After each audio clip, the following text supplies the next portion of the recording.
एक छोटे से गांव में रहने वाली गंगा एक साधारण लेकिन बहुत ही संस्कारी लड़की थी।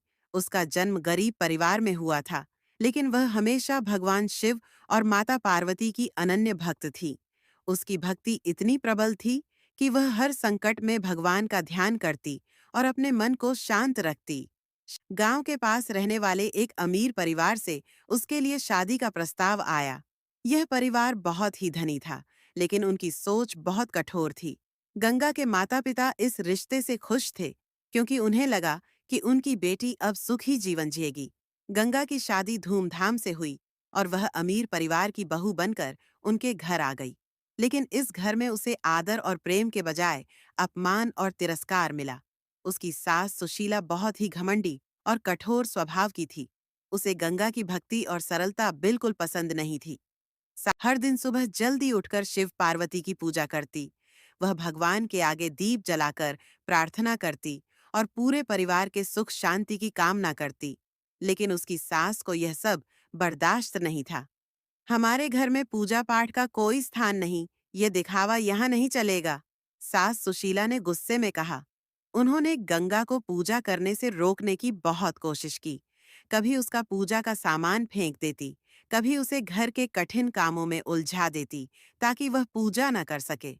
लेकिन गंगा अपनी भक्ति में अडिग रही। गंगा पर हो रहे अत्याचारों की सीमा तब पार हो गई जब उसकी सास ने उसे घर से निकालने की धमकी दी। लेकिन गंगा ने फिर भी भगवान शिव और माता पार्वती की पूजा नहीं छोड़ी। एक दिन उस अमीर घराने पर एक बहुत बड़ा संकट आ गया।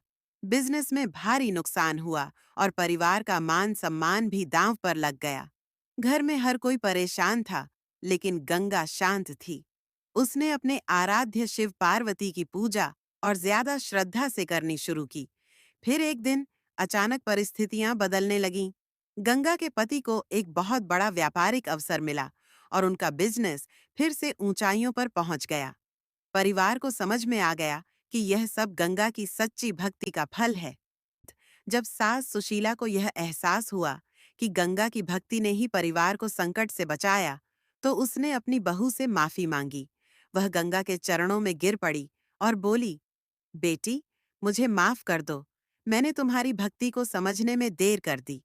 गंगा ने मुस्कुराकर अपनी सास को गले लगा लिया और कहा, भगवान शिव और माता पार्वती कभी भी अपने भक्तों को दुखी नहीं रहने देते। जो उनकी सच्चे मन से आराधना करता है, उसे कभी हार का सामना नहीं करना पड़ता। इसके बाद पूरे परिवार ने मिलकर शिव पार्वती की पूजा करनी शुरू की और उनका जीवन खुशहाल हो गया।